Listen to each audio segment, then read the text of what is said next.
মূর্ছা লেগে তারা মানে কোনো তাদের মানে সেন্সলেন্স। কি করেছে ওই লোক ওই ছেলেকে এক হাতে নিয়ে ওই হামাগুড়ি দিয়ে দিয়ে ওই পাঁকের মধ্যে খালের মধ্যে নৌকে উড়ে এসছে কিন্তু ছেলেকে নিয়ে ওইতে যে সেই লোকের পাশে ঢুকে ও পাশে ধরে দাঁড়িয়ে আছে।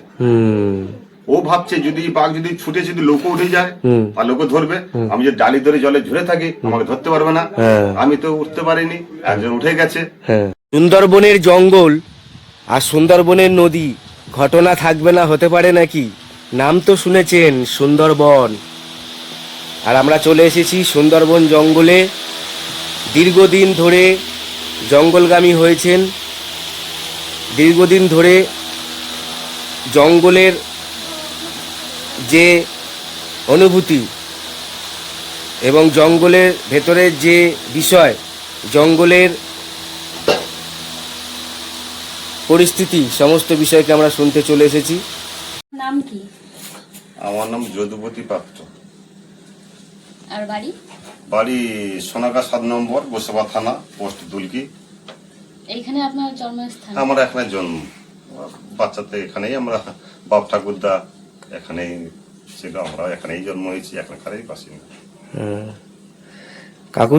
কাকুর হাইট মনে হয় প্রায় 7 ফুট। হ্যাঁ হ্যাঁ, আমার মানে ভাই 4 ফ্যামিলিটাই সব 4 ভাই আপনার মতো লম্বা, তাই তো কাকিমা? বাবা তো মাথা কাকিমারা লজ্জা পাচ্ছেন। আর বাঘ যদি কাকুর সামনে আসে, কাকু এমনি এরকমই টুটি ধরে থাকতে পারবে। হ্যাঁ, এখন বয়স হয়ে গেছে, আমরা প্রচুর এখন থেকে জঙ্গল করছি, আমরা আচ্ছা, বহুত দিন থেকে আমরা জঙ্গল করে আসছি, এখনো জঙ্গলে যাই। রিসেন্টলি মনে হয় এই মানে 1 মাস আমরা জঙ্গলে যাইনি। আচ্ছা আচ্ছা।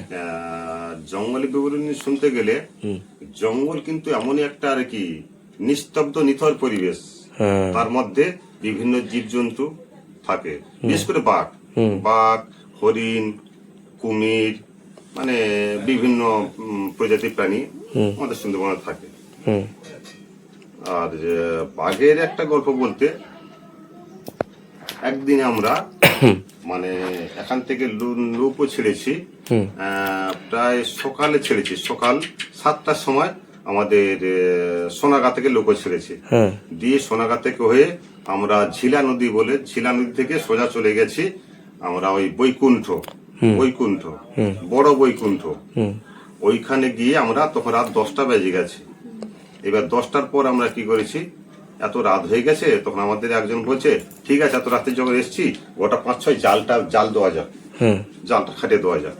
আমি ঠিক আছে 4-5টা জাল খাটিয়ে ওই রাতে রাত তখন 10টা বাজে। আচ্ছা, আর জাল খাটিয়ে দিয়েছি, দিয়ে রাত্রে ওখানে ছিলাম। যে সকালে ওই 5-6টা জাল তুলে দেখি ভেটকি আর যাওয়া করে ভালোই হয়েছে, প্রায় 20-25 কিলো মাছ হয়ে গেছে। এইবারে সকালে জোয়ার লাগছিল, আমাদের একজন বলছে চল কাংড়া, মানে সরু সরু খাড়ির মধ্যে, মানে চলে সরু সরু খাড়ি আছে আর কি, নাসি খাল আছে, বলে চল কাংড়া ধরতে যাই। আর আমরা কি করি, ওই যে ট্যাংরা মাছ আর কি সুতোতে বেঁধে দিয়ে দিলে কাংড়া, প্রচুর কাংড়া ধরি আমরা ওইভাবে নৌকো থেকে। তা এইরকম আমরা কি করছি, গোটা 8-10 ওই সুতোই কাংড়া বেঁধে দড়া বেঁধে দিয়ে আর চার বেঁধে ফেলেছি, কিন্তু কাংড়াই ভালো হচ্ছে সেদিন। কিন্তু তখন আমাদের ছিল উনানের রান্না, কাঠ ভাঙতে হবে জঙ্গলে। আর প্রথম দিন গেছি রাত্রে, সকালে কাঠ ভাঙবো জ্বরের। আর আমাদের সঙ্গে একটা নতুন লোক গেছিল, সে কিন্তু তার নতুন যারা যাতে ভয় থাকে, আমরা সবসময় থাকি তো আমাদের অতটা মানে একটু মানে বুঝতে পারি, জানতে পারি, তোমরা তো গুরুত্ব দেই না। একজন নতুন লোক বলছে দাদা কি জন্য একটা চটচট করে হাঁটছে, সবসময় শব্দ পাচ্ছি আমি, আমরা কিন্তু সরু খাড়ির মধ্যে আছি, কিন্তু সরু নাসি খালের মধ্যে আছি, নৌকা নিয়েই একদম নৌকো নিয়ে কাঁকড়া ধরছি না সোনাসির মধ্যে। দিনের বেলায়, ওটা দিনের বেলা, ভোরের বেলা জাল তুলে নিয়ে করছি। আচ্ছা, বলছে দাদা তুমি যে কি শব্দ পাচ্ছি, আমার কিন্তু ভয় লাগছে। আমি সব মানে হরিণ ফরিণ হাঁটছে, কিন্তু আমি কিন্তু বুঝতে পারছি হরিণের শব্দ না। আর কিছুক্ষণ পর আমরা ওইখানে কাঠ ভাঙতে যাবো, ওই কাঁকড়াটা ধরা হয়ে গেলে সবে চড়ে অল্প অল্প জল উঠছে, কাঠ ভাঙতে যাবো। এইবার কাঠ না হলে আমরা সারা সপ্তাহে জঙ্গলে থাকবো, রান্না করে খেতে হবে আমাদের। ওই কাঠ ভেঙে গরম কাঠ কেটে জঙ্গলের থেকে আমরা কেটে শুকনো কাঠ কেটে আমরা রান্নার জন্য মেদিয়া বলে, মেদিয়াতে জাল দিয়ে আমরা রান্না করি। তা কিন্তু ও লোকের ভয়, যে নতুন লোক যে ছেলে গেছে তার ভয়টা তার যায়নি, সবসময় আমাকে কথা বলছে, আমি ওকে সাওয়াই দিয়ে যাচ্ছি, নতুনকে বললে ভয় লাগবে। দিয়ে এবার পান্তা মানে রাত্রে সকালে জল ঢেলে সেটা পান্তা ভাত বলি, আমরা সবাই খেলাম। খাবার পরে কাংড়াও ধরা হলো কিছু ভালো। এবার বলছে চলো কাঠ ভাঙতে যাওয়া হবে। কজন ছিলেন ওটা? আমরা 5 জন ছিলাম। আচ্ছা, 5 জনের মধ্যে কাঠ ভাঙতে যাওয়া হলো 3 জন গেছিলাম। আমি গেছিলাম, আমাদের মাঝিও গেছিল একটা দাউলি নিয়ে। তারপরে আমি দ্বিতীয়তে পরে আমি গেছি। আর একজন যে নতুন লোক, ওকে কাঠ বোয়ার জন্য নিয়ে গেছিলাম। আমরা কাঠ কাটবো, তুই বইবি শুকনো কাঠ। বেশ জঙ্গলে বেশ কিছু ভিতর থেকে ঢুকে গেছি। ঠিক জায়গাটা কিন্তু বৈকুণ্ঠ জায়গা, বৈকুণ্ঠ একদম, নামটা বৈকুণ্ঠ। আচ্ছা, তা ঢুকে গেছি, আপাতত নাহলে 5 মিনিট মতন রাস্তার ভিতরে আমরা গেছি। শুকনো ভালো গ্রাউন্ড কাঠ নেবো, যাতা কাঠ নেবো না, ভালো কাঠ নেবো। এইবার দেখি আর চরে অল্প অল্প জল খেলে গেছিল, সবে সবে চরে অল্প অল্প জল উঠে গেছে আর কি। আচ্ছা, এইবারে সবে গিয়ে প্রথমে একটা ও কোপ দিয়েছে, গাছেটা কোপ দিয়েছে, আমি তার পিছনে আছি। আর তখন কিন্তু আধা রাস্তায় আসছে, কিন্তু যে কাঠ বইবে আসছে পিছনে। আচ্ছা, আমরা উঠে সামনে আছি, পিছন থেকে বাঘ জলে অল্প অল্প জল ছিল মানে জানতে পারি, তো আমরা সেদিন খুব বিপদ ছিল, জলে ঝাঁপ দিয়ে কিন্তু লাভ দিয়ে আসছে আর কি। জলে যে শব্দটা, পায়ের শব্দটা হচ্ছে আর কি, ঝাপাট ঝাপাট ঝাপাট করে আসছে আর কি। আমরা যে ছিলাম ওখান থেকে কিভাবে যে এসছি, ওই যে 2-3টে লোক মানে কোরআন মাঠার ভিতর দিয়ে কিভাবে ছুটে এসছি, গাটা কেটে রক্ত বার হয়ে যাচ্ছে, সেই আবার ছুটে এসে ও একজন হচ্ছে লোকের পাছা উঠেছে, আমি লোকে উঠতে পারি না, গাছে হারান দিয়ে মানে দম হয়ে গেছে। আর একজন যে কাঠ বইতে যে সেই লোকের পাশে ডুবে ও পাশে ধরে দাঁড়িয়ে আছে। ও ভাবছে যদি বাঘ যদি ছুটে যদি লোক উঠে যায় আর লোকে ধরবে, আমি যে ডালি ধরে জলে ঝরে থাকি আমাকে ধরতে পারবে না। আমি তো উঠতে পারিনি, একজন উঠে গেছে। এইবার আর একজন জলে বাড়ি মারছে বাঁশ নিয়ে, তাড়াচ্ছে আর কি হারেট করে, মানে দেখি না বাঘ তখন আমার থেকে 10-12 হাত দূরে। আর তখন এতটা জল, বললাম জল খেয়ে গেছে, জলে গাছে গোড়া ঝাঁপ দিয়ে বসে আছে আর কি। সেই দৃশ্যটা কি, তার যে দৃশ্য, তার যে সেই এটা দেখলে সব অবাক হয়ে যাবে। এইবার ও তো দাঁড়িয়ে আছে, আমাকে একজন হাত ধরে টেনে তুলছে আর কি, যে মাথা যে বাড়ি মারছিল জলে এই করে, সে আমাকে টেনে টেনে তুলছে। আর সেই যে একজন জলে তো অটোমেটিক হয়ে আছে আর কি, জলে ঝুলে আছে চোরে। এইবার খুব লাকি আমরা ওই দিন বেঁচে গেছি। জল যদি না থাকতো, যে আমরা সামনে উঠে গেছি, ও পিছন থেকে অ্যাটাক করেছে, কিন্তু সামনে থেকে না, আমরা উঠে গেছি, ও পিছন থেকে জলে ছুটে এসছে আর কি। আর জলের শব্দটা পায়ে পেয়েছিলাম বলে আমাদের ভাগ্য, আমরা বেঁচে গেছি। ওটা যদি চড়ে যদি হতো, আর ওই দিন তিথি ছিল একাদশী না কি, ওই দিন তিথি ছিল আর কি, হ্যাঁ পূর্ণিমা একাদশী ওরকম হয় না, ওই তিথিটা সবে ঘন্টা পড়েছে আর কি, চট শুকনো। জলটা ছিল বলে জলে আওয়াজটা পেয়ে আমরা জানতে পেরে গেছি। আর যদি আওয়াজটা না থাকতো জলে, তাহলে আমাদের সবাই ওই দিন আমাদের খুব খারাপ অবস্থা ছিল, খারাপ অবস্থা হতো। তারপরে এখান থেকে এবার আমাদের এক কাকা ছিল, বলে বাবা দরকার নেই, লোকটা ছেড়ে পালিয়ে চল। এবার আমাকে টেনে টেনে তুলে নিয়ে যখন চলে গেছে, কিন্তু বাবু কিন্তু দাঁড়িয়ে আছে কিন্তু ওখানে, কিন্তু সে ওই যে লাঠি দিয়ে জলে বাড়ি মারছে, থমকে দাঁড়িয়ে গেছে। তখন 5 জন লোক হয়ে গেছে আমরা, একজনকে 5 জায়গায় যখন জলে বাড়ি মারছে, যখন আওয়াজ করছে, তখন কিন্তু থমকে দাঁড়িয়ে গেছে। হয়তো 1 টাকা থাকলে একটু অসুবিধা হতো, ভয় পেয়ে গেছে, ভয়কে গাছে গোড়ায় বসে দাঁড়িয়ে আছে। আমার লোক ছেড়ে চলে গেলাম ওখান থেকে, দিয়ে আবার অন্য দ্বীপে, আবার এই দ্বীপ থেকে অন্যদিকে চলে গেলাম আর কি। জঙ্গলকে বিশ্বাস নেই। সুন্দরবন বিশেষ করে আমাদের ওই যেটা বলে ওই নমাটি দি গাজী জায়গাটা খুব সিরিয়াস। গাজী 1 নম্বর গাজী, তারপরে ধুবনি, এই জঙ্গলগুলো খুবই সিরিয়াস। কিন্তু আমরা যে দূরের দিকে যাই, বাগমারা বলে, ওদিকে গেলে একটু তবু একটু আছে, কিন্তু এইগুলো খুব সিরিয়াস। কাছাকাছি জঙ্গলগুলো আমাদের খুব সিরিয়াস, গাজী, ধুবনি, তারপরে ওখানে হাওয়াতে আবার ওগুলো গেলে খুবই সিরিয়াস জায়গাগুলো সব গেছে।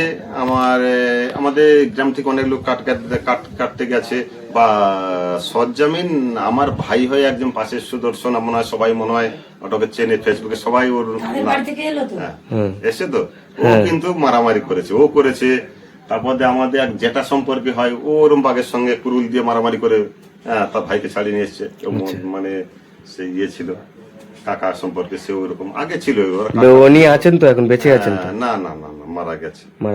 আমরা কি করেছি, আমরা দেখেছি বাঘ সামনাসামনি, এধার থেকে ওধারে যাচ্ছে, ওধার থেকে এধারে আসছে, প্রচুর বাঘ দেখেছি। বাঘ বাঘ পিছনে তাড়া করেছে তাই দেখেছি, আবার তেড়ে আসে সেটাও ছুটে ভয় চলে এসেছি, কিন্তু বাঘের সঙ্গে আমরা হাতাতে করি, কিন্তু অন্য লোক করেছে, আচ্ছা। আমাদের অন্য লোক করেছে, কিন্তু ঠাকুর যেন না হয় ওগুলো না করে যত মানে খুব ওগুলো মানে কি বলবো, সামনাসামনি না হওয়াই ভালো। না হওয়াই ভালো। যারা ঝাপটা ছাড়া বেঁচে আছে তারা মনে করে পুণ্যের জোরে বেঁচে আছে। একটা যদি থাবা মারে না, একটা ছুরি যেমন ছুরি বলে না, ছুরি যে টানলে যেরকম হয় না, ছুরি যে টানলে যেরকম কেটে যায় না, একটা নখে আঁচড় মাসবে, যেখানে মারবে নামিয়ে নিয়ে আসবে। যদি তোমার এই গালে মারে পুরো কান্তে হাড়ে কাছতে মাংস নিয়ে চলে আসবে, বুকে মারে যদি বুকটা হাত দিয়ে একদম পুরো একদম নিয়ে চলে আসবে। ঠাকুর যেন না আমাদের ভাগ্যে পড়ে। আমরা বনমী মার আমরা সবসময় স্মরণে থাকি, মাকে আমরা জঙ্গলে গেলে সবসময় সন্ধ্যা সকাল তার প্রার্থনা করি, মাকে ডাকি, যার ফলে ঠাকুর সত্যি আমাদেরকে মানে রক্ষা করছে, আমাদের যে কোনো প্রকারে আসছে আমরা জানতে পেরে যাচ্ছি। এইটা আর কি, মানে লোক কি করে জাল দিচ্ছে, ঝস করে পড়ে গেল, নিয়ে চলে গেল, কিন্তু মা আমাদের আগে সজাগ করে দিচ্ছে যে সেটা সাবধান, আমরা বেঁচেই আসছি সবসময়। আর বাঘ তো অনাবত, সুন্দরবন জঙ্গল ধারে আমাদের বাড়ি, তা আমরা সব অতি অনত আমরা বাঘ দেখি, সব সময় দেখি। বাঘের দেখার আমাদের শেষ নেই, সব সময়। এবার জঙ্গলদার দুটো নদী দুপাশে, মাঝখানে আমরা বসে আছি। এমনি তো উপাস থেকে মানে আমাদের উপাস থেকে তো বাঘ মানে সুন্দরবন খাল থেকে বাঘ চলে আসছে আমাদের ধারে, কতবার আসছে এরকম করছে।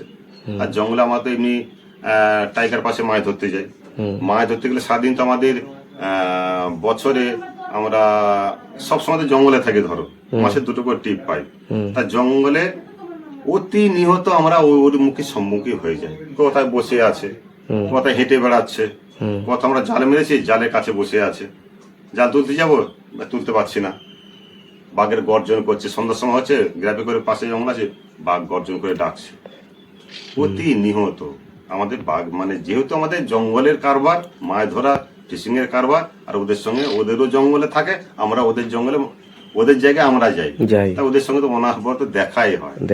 হ্যাঁ, কিন্তু মা বনবীর কি পায়, আমরা ওই ঠাকুরের আমাদের আশীর্বাদ আছে, আমরা ওই একদম যে বাঘের সঙ্গে লড়ালড়ি এইসব ধাক্কাধাক্কি হয়নি, সজাগ করে দেয়, ছুটে আসছে চলে আসছি, উঠেছি বাঘ দেখতে ছুটে আসছি, বাঘে তাড়া করছে ছুটে লোক উঠে যাচ্ছে, এইগুলো হয়। কিন্তু সজ্জামিন একদম হাতাহাতি, হ্যাঁ লোকের হয়েছে আমরা দেখেছি, যারা পাটা জাল দেয়, খাল পাটা দেয়, নিচে নেমে দিতে হয় একদম ওই ছোট মোল্লাখালী ওই সব যোগেশগঞ্জ মোল্লাখালী ওখান থেকে এসেছিল। হ্যাঁ, তা আমরা জাল দিতে গেছি, বাপ বেটা গেছিল দুর্গা পূজার সময়। এইবার ওরা কি করেছে, ওই হ্যাঁ ঠিক দুর্গা পূজায় ওরা একটা খালের মধ্যে পাটাদের বাপ বেটা এসেছিল, বাপ বেটা আর 2জন লোক নিয়ে এসেছিল। এইবার কি করেছে, মাছ জল সরে গেছে, এইবার জাল পাটা জল মাছ সব জালে গোড়ায় মাছ চলে এসছে, আর ওই নাসি খালে কি করে, ওই সুরসুর করে আগা থেকে জল নেমে আসে, ওইতে মাছ উঠে উপর দিকে চলে যায়, বড় বড় সেই কান মাগুর বলো, সেই অন্যান্য মাছগুলো সব চলে যায়। এবারে ছেলেকে বলছে, বাবু তুই চলে যা, তো মাছগুলো ধরে আনবি যা। সে হারিয়ে নিয়ে উপরে চলে গেছে, জঙ্গলের ভিতরে একদম ভিতরে চলে গেছে। এইবার বাপ ছিল ওই জালের গোড়ায়, বাপ কি করেছে, লাভ দিয়ে ছেলেকে ধরেছে। আচ্ছা, বাবা যে সেও খুব হেষ্টপুষ্ট, কিন্তু একদম বিশাল ক্ষমতাবান, বলে তুই আমার ছেলেকে নিয়ে যাবে, ওই বলে আর কি মা বনবীর নাম করে ছুটে একটা লাঠি নিয়ে ও ছুটে গেছে আর কি, ওই বাঘের উপরে জাম দিয়েছে, ওই লোক পড়েছে। হ্যাঁ, উল্টো পাল্টা বাঘকে বাড়ি মেরে ওই ছেলেকে আর কি ওই বাঘের মুখ থেকে ছাড়িয়ে নিয়ে এসছে, বাঘ মুখে করে উঠে চলে যাচ্ছে, ওই বাড়ি মেরে ওই ছেলেকে, তার নিজের ছেলেকে বাঁচিয়ে নিয়ে এসছে। ও কি করেছে, বাঘকে এইখান থেকে তার ছেলেকে, ওখানে আমরা তখন যেমন ছিলাম এইখানে হাতে ধরেছে আর কি, হাতে পুরো একদম হাড় বার করে দিয়েছিল, তবু ছাড়ে ছেলেকে বাঁচিয়ে নিয়েছে সে। এসে কোন রকম করে ওই লোকগুলো আর যেগুলো লোক হয়েছিল, সে বাঘ দেখে তারা অজ্ঞান, মুচ্ছা লেগে তারা মানে কোনো তাদের মানে সেন্সলেন্স, কি করেছে ওই লোক ওই ছেলেকে এক হাতে নিয়ে ওই হামাগুড়ি দিয়ে ওই পাঁকের মধ্যে খালের মধ্যে নৌকে উড়ে এসছে, কিন্তু ছেলেকে নিয়ে, ছেলেকে ধরেছে তার তো অবস্থা নেই, নিয়ে কোন রকম নদীতে এসে ওই আর 2টো লোক তো লুকোয় ছিল, ওই দিকে লোক ঠেলে ওই লোক বার করেছে, লোক ঠেলে কত বড় সাহস ধরেছে ছেলেকে বাঁচানোর জন্য, দিয়ে আমাদের গোসাবা হসপিটালে ভর্তি ছিল, যোগেশগঞ্জের লোক। আচ্ছা আচ্ছা, আমাদের গোসাবা হাসপাতাল থেকে আবার ওকে রিটায়ার করেছে, কোথায় ক্যানিং না কোথায় মহকুমাতে গেছিল। হ্যাঁ, ওখানে এক 2-3 মাসে ভর্তি ছিল। হুম তা এগুলো বাস্তব ঘটনা একদম। হুম একটা বাবা তার ছেলেকে কি হয় বাঁচিয়েছে আর কি বাঘের মুখ থেকে, সে দেখার বিভৎস কাণ্ড। হুম একবার এখান তাদের কিছু নেই, যখন ছেলেকে ধরে নিয়ে যায় সে তখন ঠিক দুর্গাপুজোর সময় আশ্বিন কাতে, হ্যাঁ আশ্বিন হুম ওই মাসে আর কি দুর্গাপুজোর সময়। তা ওই ছেলে এটা আমাদের চাক্ষুষ প্রমাণ ছিল, আমরা তখন নদীতে ছিলাম। হুম আর সব ঘটনা ওখান থেকে শুনে এসেছি। প্রচুর ঘটনা, সুন্দরবনের গল্প তো একদিনের গল্প না। হুম বাপ ঠাকুরদার আমল থেকে আমরা এই বয়সে আমাদের আমল পর্যন্ত ঘটনা। হুম যেহেতু আমরা সুন্দরবনে থাকি, ওদের সেই বাঘ নিয়ে আমাদের সেই ওদের দেশে আমাদের জীবিকা অর্জনের জন্য যেতে হয়। গরিব মানুষ আমরা কি করে খাবো, এখান তো কিছু নেই। হুম। যেটুকু কিছু ইনকাম করতে গেলে আমাদের সেই সুন্দরবন জঙ্গলে যেতে হবে। কাকু এরকম কখনো কি দেখেছেন যে বাঘ আক্রমণ করতে এসে কিন্তু বাঘ আক্রমণ করলো না, বাঘ মিলিয়ে গেল, যে এরকম বেগভূত বলে কিছু? হ্যাঁ হ্যাঁ হ্যাঁ হ্যাঁ হ্যাঁ হ্যাঁ, বেগভূত আছে। দেখো, যাদের ওই যে বাঘে ধরে না, অনেক মানুষকে বাঘে ধরে, ওরা বেগভূত বলে আর কি। ওরা কি করে, বাঘ বাঘ এসে কিন্তু ডাকবে, তুমি রাত্রে গ্রাফি করে এক জায়গায় ধরো খালের মধ্যে বা পাশে আসো তো, নদীর পাশে জাল মেরে আসো তো রাত্রিবেলা, তোমাকে অবিকল বাঘের মতন ডাকবে, কিন্তু হুম গর্জন করবে। হ্যাঁ, গর্জন করবে, ডাকবে জন্য এই কাছেই ডাকছে মনে করবে। তুমি কিছু টর্চ মেরে দাও, কিছু দেখতে পাবে না, আর কোনো সাউন্ড নেই। হুম আবার দেখবে কিছুক্ষণ পরে আবার ওই সাইডে গিয়ে আবার ডাকছে। হুম ওটা অসরসিক, মানে যারা বাঘ যাদেরকে ধরে তাদের একটা আত্মা থেকে যায় আর কি, ওটা বেগভূত বলে। আবার কেউ যখন জঙ্গল ধার থেকে যাবে, নকলি রাস্তায় যাচ্ছে তো, ধর বাড়ি আসছে, কেউ মাছ ধরে বাড়ি আসছে, তাদেরকে ডাকবে, ওদেরকেও ডাকবে। বেগভূত তো সে মানুষের এতেও সে করে, হুম মানুষের মতন ডাকবে, চলে বসে এদিকে এদিকে। ওই ভূতের পেছন পেছন গেলে ওরা না যাওয়াই ভালো, ওগুলো খুব খতরনাক। বেগভূত যারা না, বাঘের মতন ওরা রূপ ধরে, খুব খতরনাক ওরা। গেলেই গলা টিপে দেবে, মেরে দেবে, একদম একদম মেরে দেবে। বেগভূত বলে কি, মেরে দেবে একদম, বাঘের মতন ওদের রূপ ধরবে তারা, হুম বাঁচবে না একদম। তবু আমাদের লোকালিটি যেসব ভূতগুলো ধরে, ওগুলো তবু গুণী ফুনি দিয়ে ছাড়ানো যায়। বেগভূতের হাতে পড়লে ছাড়ানো অত সহজ না, একদম প্রাণ নিয়ে নেবে। একদম প্রাণে শেষ করতে হবে। বেগভূত মানে সাংঘাতিক, যাদের বাঘ ধরে তাদের একটা আত্মা থেকে যায়, খুব মানে কষ্টে যায়, করে কষ্টে, মরেছে না? হ্যাঁ অনেক কষ্টে তাদের জীবনটা যায় না, যন্ত্রণায়। যন্ত্র সেগুলো থেকে যায়। তাহলে সুন্দরবন জঙ্গলে দীর্ঘ বছর ধরে যাচ্ছেন, নিজে বাঘের সম্মুখীন হয়ে মারামারি করেননি বা লড়াই করেননি, না না, কিন্তু আপনি সম্মুখীন হয়েছেন অনেকবার, তাড়া খেয়েছি, তারা খেয়েছেন। হ্যাঁ ছুটে উঠেছি। হ্যাঁ, হ্যাঁ, তাহলে বন্ধুরা আপনারা ভিডিওটা শুনলেন কাকুর কাছ থেকে। কাকু বিশেষ করে বহুদিন ধরে জঙ্গলে যাচ্ছেন, অনেকদিন সামনাসামনি বাবা তার ছেলেকে বাঘের মুখ থেকে ফিরিয়ে আনার ঘটনাকে দেখেছেন এবং নিজে তাড়া খেয়েছেন বাঘের হ্যাঁ হ্যাঁ। কাছে। ওটা কতজন ছিলেন সেবার? আমরা 3 জন ছিলেন, উপরে উঠছিলাম, উঠে জঙ্গলে 3 জন তাহলে বাঘের কাছে তাড়া খেয়েছিলেন। হ্যাঁ। বাঘ তাড়া করে নিয়ে আসছে আর আপনারা ছুটে ছুটে এসে নৌকায় উঠেছেন। তাহলে মারাত্মক এক অভিজ্ঞতার সাক্ষী। হ্যাঁ, আমার দম হয়ে জঙ্গল তখন ছুটে এসেছি, জঙ্গলের কাঠের মধ্যে গাছের মধ্যে আমার ছুটে আমার দম হয়ে গেছিল। আমি কিন্তু পুরো উঠতে পারিনি, লোকের ধারে এসে আমার দম হয়ে গেছে। আর একজন লোক এধারে ডুবি ওধারে উঠেছে, আর একজন লোকে উঠেছিল। 3 জনের মধ্যে একজন লোক জলে ডুব দিচ্ছিল, আর আমি তো গাছের গায়ে, লোকের সামনে গাছ ছিল, গাছে হেরার দম হয়ে গিয়ে হেরান দিয়ে দাঁড়িয়ে পড়েছি। আমাকে একজন হাত ধরে টেনে তুলে নিয়েছে। ঠিক আছে কাকু, তাহলে ধন্যবাদ আপনাকে। সুন্দরবন জীবন আমার জীবন, আমার সুন্দরবন আপনার সুন্দরবন।